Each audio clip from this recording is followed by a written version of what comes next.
Investidor anjo é para pequena empresa. Capacitar os empreendedores e capacitar os investidores. Quando a gente fala pequeno, é pequeno em tamanho, mas na verdade são grandes empresas, que no momento são ainda pequenas. Investir num negócio só que dê certo. A gente acredita piamente que o investimento anjo pode fazer uma grande diferença no Brasil.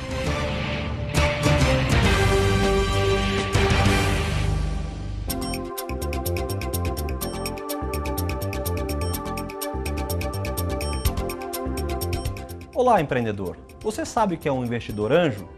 O anjo é alguém com mais experiência no mercado que ajuda a impulsionar ideias e negócios investindo em empresas inovadoras. Agora, como conseguir este apoio? Neste vídeo você conhecerá mais sobre essa figura tão importante no mercado de inovação e saberá como obter esses recursos para desenvolver a sua empresa. Conte com o Sebrae São Paulo para transformar sua ideia em um negócio de sucesso. Olá! Reconhecer um anjo não é tarefa fácil. E nos negócios é mais difícil ainda. O investidor anjo nunca cai do céu. Para encontrá-lo, é preciso saber o que o investidor anjo pensa e depois buscar a orientação dele para realizar o seu sonho de abrir uma empresa inovadora e lucrativa. Neste vídeo, o Sebrae São Paulo apresenta as informações mais importantes gravadas durante o primeiro Congresso de Investimento Anjo em 2013. Alguns depoimentos vão esclarecer o que é o investidor anjo e como o empreendedor pode obter recursos para alavancar uma empresa startup. Aqui você vai conhecer as melhores práticas do investimento anjo, os desafios e as perspectivas. Também vai ver como é o relacionamento com os fundos de investimento e como preparar sua empresa startup para o mercado de capitais. Eu sou Cássio Espina, fundador da Anjos do Brasil, e acredito que essas informações vão ajudá-lo a entender como atua o investidor anjo. Conhecer bem o perfil dos investidores é fundamental para você preparar sua empresa startup para o sucesso.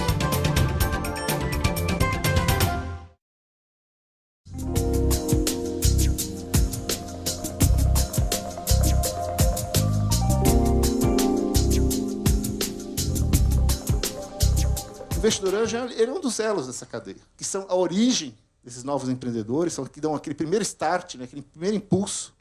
Todo empreendedor tem que buscar resolver um problema. O problema é o famoso chamado Vale da Morte das empresas, que é aquele estágio, né, que o empreendedor às vezes conseguiu fazer um protótipo lá com seus recursos próprios, no seu laboratório, e muitos, infelizmente, não conseguem transpor essa fase. Né, que é o quê? Falta de capital e falta de experiência. Como é que a gente supera isso? E aí que entra a inserção do papel do investidor anjo. É justamente ajudar esses empreendedores a fazer essa ponte, né? Saírem só ali do estágio, né, que a gente chama pré-operacional. E como é que o investidor faz isso? Faz com a sua experiência, com o seu conhecimento e com os seus recursos próprios. Né? Isso é muito importante, por quê?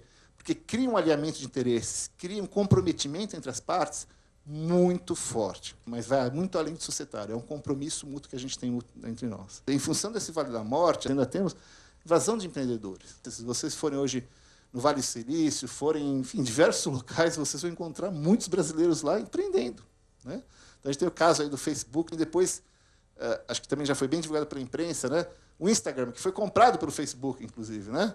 E pouca gente sabe, apesar do nome, né, não parecer brasileiro, o Mike Krieger, é um brasileiro que foi para lá ajudar a cofundar o Instagram. E por que isso sempre aconteceu? Ou por que acontece?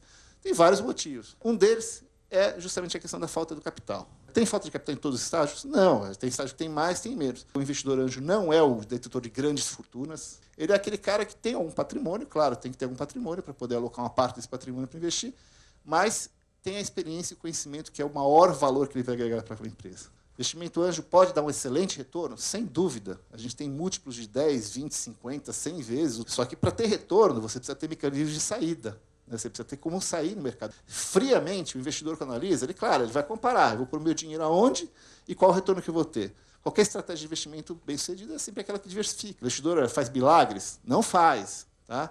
A gente sabe que de 10 investimentos que a gente vai fazer, provavelmente metade não vão dar retorno. O investidor anjo realmente faz a diferença para essas empresas, para o desenvolvimento delas, acelerando o crescimento delas, ampliando as oportunidades, e, no final, com o objetivo que todos ganhem com isso. O investimento anjo tem um papel crítico, né? Crítico no sentido de que é fundamental para o estágio do early stage, né? Que é o estágio inicial de financiamento do estágio financeiro das empresas.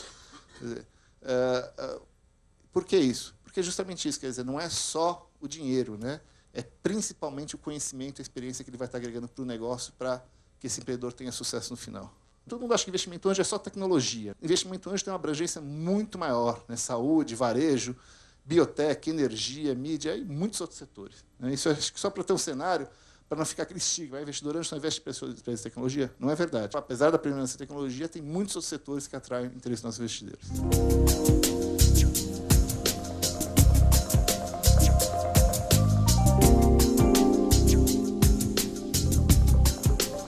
O Brasil é, com diferença, o mercado maior na região para os investimentos desse tipo. Quase os 70% dos investimentos do Venture Capital na América Latina são Brasil. O Brasil está muito mais adiantado, muito mais desenvolvido em um setor tanto do private equity como do venture capital. O fundo do Silicon Valley entrou com 2 pessoas faz 2 ou 3 anos, levantaram um fundo de mais de $100 milhões para investir em startups em Brasil. É importante que há investimentos em outros setores e outras áreas também do tecnologia, no móvel, dados, a empresas do cloud, etc., outras áreas de tecnologia. Mas o e-commerce é muito atrativo para os investidores do venture capital, porque tem grande oportunidade para um retorno muito, muito grande. Mais de metade dos investidores anjos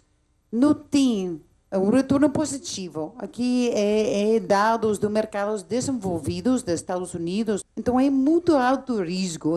O investidor precisa ter um interesse muito grande, um compromisso grande para investir, porque tem muito alto risco. Mas também vemos retornos, 5%, 2 ou 3%, que podem ser até 30 vezes o capital, ou mais de 30 vezes o capital. O interessante é a importância da formação dos anjos, experiência dos anjos, para que vemos os anjos que têm mais de 3 anos de experiência investidos ou fazendo investimentos, tem muito melhor retornos que os que não têm experiência. Não melhora os retornos para os investidores com mais experiência e mais redes. A inovação tem um período de adoção muito longo. É muito difícil você colocar a inovação no mercado. Então, esse dinheiro é o dinheiro que leva o desenvolvimento ao longo do seu processo até você chegar a ser muito bem sucedido. O investidor anjo tem sido importantíssimo em toda a nossa atuação. Dos investimentos, eu fiz uma lista aqui, dos 36, 13 têm investidores anjos. Veja uma coisa interessante, que os investimentos startup e seed e os investimentos de venture correspondem a 31% e 15%, ou seja, no total, 46% do número de investimentos feitos em 2009. A grande novidade é que o tratamento desse tipo de investimento, que requer uma especialização e requer princípios e principalmente uma disciplina muito particulares, tem recebido a atenção mais recentemente. Investidores anjos que estão aí dentro de, genericamente, Venture Capital Investors, a concentração de conhecimento oferecido por universidades locais, por centros de pesquisa e desenvolvimento de governos, centros de pesquisa e desenvolvimento de universidades, certo? Quando a gente fala pequeno, é pequeno em tamanho, mas, na verdade, são grandes empresas, que, no momento, são ainda pequenas. O que o investidor anjo representa aí? Representa aquele tipo de mentor, tá certo? Que é capaz de conhecer o negócio, é capaz de modificar o modelo de negócio e é capaz de, num determinado momento, chegar para o Steve Jobs, fundador, e dizer o seguinte: você não é o CEO que vai levar esse negócio adiante. Este é o papel disciplinador do investidor anjo. Não é o aporte de capital apenas, mas é aquele que vai fazer com que o modelo de negócio possa ser, de fato, repensado desde o início. O negócio precisa responder a uma grande necessidade, precisa resolver uma dor de cabeça.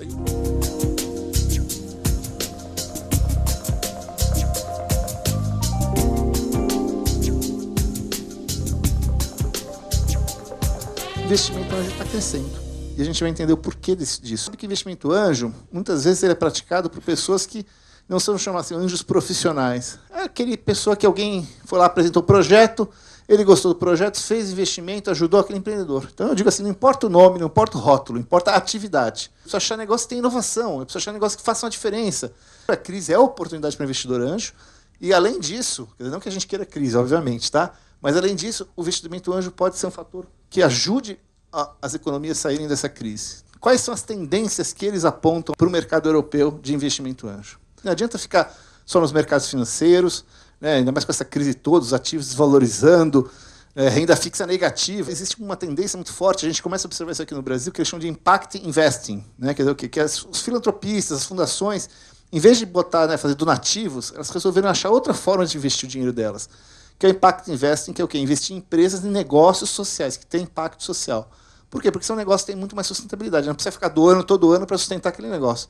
Ele faz o investimento inicial, esse negócio, né, se der certo, obviamente, vai gerar um retorno para ele próprio e para o próprio investidor investir até mais. Eu acho que a gente está vendo aqui no Brasil, no mundo inteiro, aceleradoras crescendo enormemente na Europa. Quer dizer, com a crise econômica, os bancos pararam de financiar todas as startups. Então, qual foi a fonte de recursos que as startups têm? Investimento anjo. Né? Esse é o caminho, que mostra que o investimento anjo pode ser um supridor, né, fundamental para uma economia, ainda mais uma economia em crise. Várias redes de anjos se juntando em grupos para financiar, às vezes, deals que são deals com valores muito maiores, deals de vários milhões. Né? Normalmente, investimento anjo, a gente fala que vai até 1 milhão, normalmente, né, por cada, mas que os grupos estão fazendo? Olha, tem uma oportunidade excelente, que precisa de 5 milhões. Então vamos juntar aqui 4, 5 grupos para juntar o capital, porque vale a pena. Falam que as grandes empresas na Europa estão buscando oportunidade de investir também em early stage, que é interessante porque elas podem ser tanto fontes de co-investidores estratégicos, né, que vão agregar valor, quanto também potenciais saídas. Né? A gente precisa de saídas. E os corporate ventures podem ser saídas para os novos investidores. Startups Born Global, o que é isso? São startups que são formadas por empreendedores de outros países. Né? Não só dentro da Europa, eles falam, né? Tem gente que migra de um país para outro para montar a sociedade, mas vindo até dos Estados Unidos, da Ásia, né? Eles veem esse movimento muito forte. Aqui no Brasil também a gente vê, né? Muitos empreendedores americanos vindo para o Brasil para empreender aqui. A gente considera extremamente salutar, porque são novas experiências, novas visões, novas formas de pensar que vão agregar com certeza. Né? Porque uma tendência extremamente forte é que cada vez mais os países estão buscando apoiar as redes de anjo, né? Que eles enxergam realmente que é um canal fundamental para ajudar na solução dos problemas da crise econômica.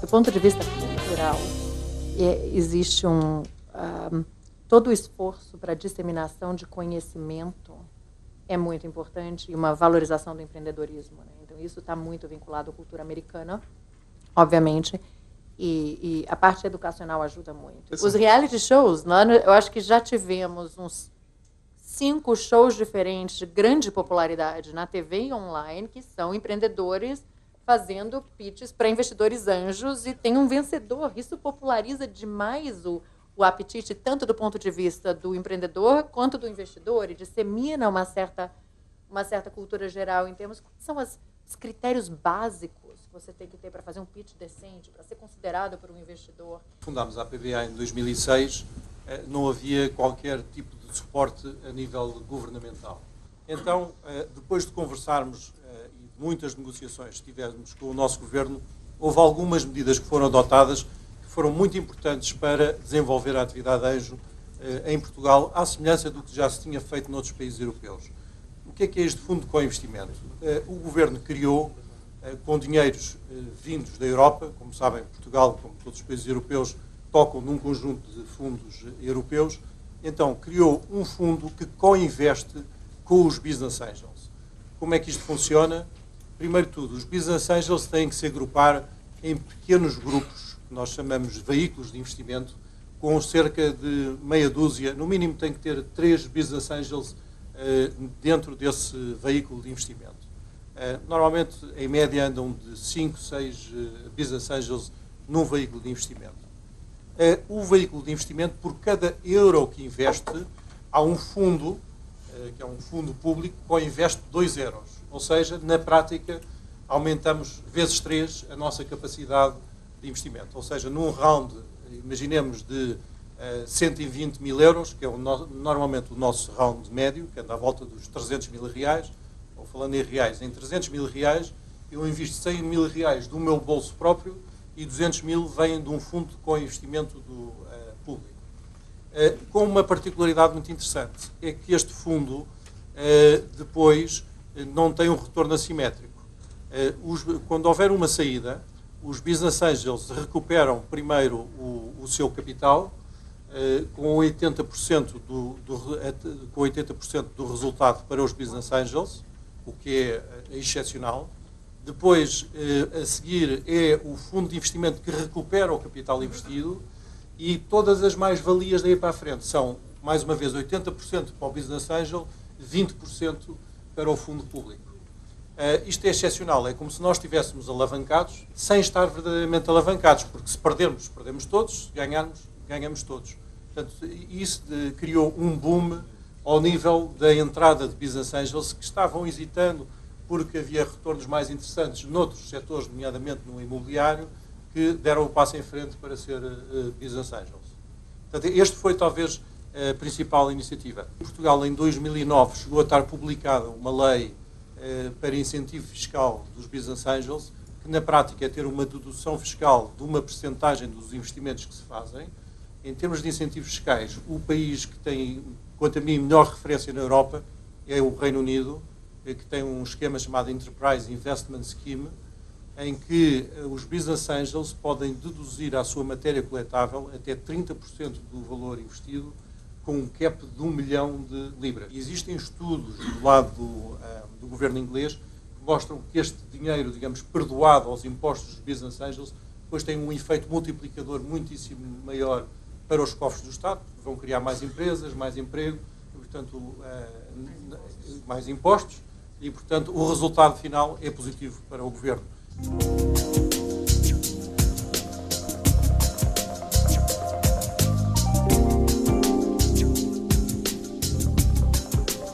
Due diligence é um serviço essencial para investidor, comprador e para empresário mesmo. Bom, o que fazemos no due diligence? Tem o buy side e o sell side, né? O comprador e o vendedor. E alguns serviços que é importante integrar para a due diligence, analisar o desempenho dos negócios. A gente faz toda a investigação da parte financeira e tributária de uma empresa. E com aquelas informações, a gente divulga para o nosso cliente, que é o comprador ou vendedor, e daí você arruma os problemas da empresa. Ou você vai saber quais são os riscos dentro da sua empresa ou da empresa que você vai comprar. Tá, uma visão um pouco mais geral, mapa dos riscos para o comprador. Você tem as sinergias, implementação, gerenciamento, passivos não divulgados, né? Propriedade intelectual, cultura, ambiente, estrutura do deal. Auditoria, você tem os passos rígidos e é obrigatório para empresas de capital aberto, ou se você vai fazer um IPO, por exemplo. Um due diligence é mais advisory. Então, a gente vai investigar, a gente não dá só uma olhada nas balancetes, mas também onde está a empresa dentro do mercado. E se tem um outlier grande, ou seja, porque aquela empresa tem muitas mais vendas quando todo o mercado está baixo. Quando você vai vender a sua empresa ou parte da empresa, é importante saber quais são os problemas antes de tentar vender. Não é bom quando um comprador chega para você e fala: achei isso, isso, isso, isso, isso. É bom saber antes.